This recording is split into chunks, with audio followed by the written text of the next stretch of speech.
नमस्ते, मेरा नाम हर्ष है और द ओपन पोडियम देख रहे हैं आप।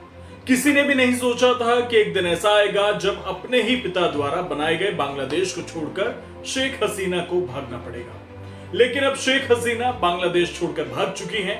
2009 से लगातार प्रधानमंत्री बनती आ रही शेख हसीना हाल ही में हुए चुनाव में 300 में से 224 सीटें जीतकर प्रधानमंत्री बनी थी। जिस जनता ने इतना बड़ा बहुमत दिया, आज उस जनता ने देश छोड़ने पर मजबूर कर दिया। चलिए आपको उन कारणों से रूबरू कराते हैं जिन कारणों के कारण शेख हसीना के खिलाफ जनता बगावत पर उतर आई। इसका मुख्य कारण है आरक्षण।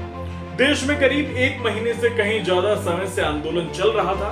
आंदोलन पहले छात्रों के नौकरी में आरक्षण के विरोध में शुरू हुआ, लेकिन फिर यह व्यापक तौर पर शेख हसीना सरकार के खिलाफ गुस्से में बदल गया।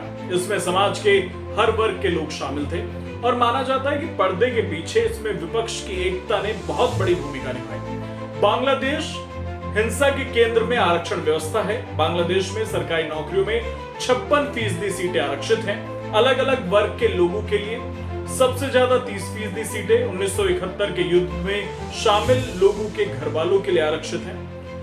वॉर वेटरन्स के बाद महिलाओं और अल्प विकसित क्षेत्र से आने वाले लोगों को आरक्षण दिया जाता है। दोनों के लिए 10-10% सीटें रिजर्व्ड हैं और तीसरे नंबर पर मूल निवासी आते हैं, उनके लिए 5% सीटें आरक्षित हैं।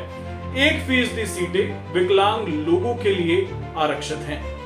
इस तरह टोटल आंकड़ा हुआ 56%, यानी सरकारी नौकरियों की 100 में से 56 सीटें पहले से रिजर्व हैं। जनरल कैंडिडेट सिर्फ 44% सीटों पर कंपीट कर सकते हैं। इसके खिलाफ पहला बड़ा प्रोटेस्ट 2018 में हुआ था। तब राजशाही यूनिवर्सिटी से आंदोलन शुरू हुआ, धीरे धीरे राजधानी ढाका और दूसरे बड़े शहरों में फैल गया। प्रदर्शनकारी छात्रों ने पूरे मुल्क को जाम कर दिया। फिर छात्रों का नया गुट सामने आया, उन्होंने प्रोटेस्टर्स पर हमले किए। इन हमलों का आरोप बांग्लादेश छात्र लीग यानी BCL पर लगा और BCL जो है वो प्रधानमंत्री शेख हसीना की पार्टी आवामी लीग का स्टूडेंट विंग है। जब सरकार पर दबाव बढ़ा, उन्होंने पूरा कोटा सिस्टम रद्द कर दिया। सरकार के फैसले के खिलाफ लोग अदालत चले गए। 5 जून 2024 को कोर्ट ने 2018 के फैसले को अवैध करार दिया। पहले जैसा कोटा सिस्टम लागू करने के लिए कहा। बहुत सारे छात्रों ने इसका विरोध किया। कई हफ्तों तक प्रोटेस्ट शांतिपूर्ण चला। मामला नारेबाजी और रैलियों तक सीमित था, मगर 15 जुलाई को हिंसा भड़क गई। इसकी शुरुआत ढाका यूनिवर्सिटी यानी जिसे DU कहते हैं बांग्लादेश का, वहां से हुई। यूनिवर्सिटी से के बाद कई और कॉलेज हिंसा की जद में आए। हालांकि 21 जुलाई को वहां की सर्वोच्च अदालत ने एक बार फिर इस आरक्षण प्रणाली को अवैध करार दिया। सुप्रीम कोर्ट ने आरक्षण में कटौती की, लेकिन पूरी तरह से खत्म नहीं किया, जिसकी वजह से आरक्षण के खिलाफ प्रदर्शन नहीं रुके। वहीं रविवार यानी 4 अगस्त को एक बार फिर हजारों की संख्या में लोग सड़क पर उतर आए।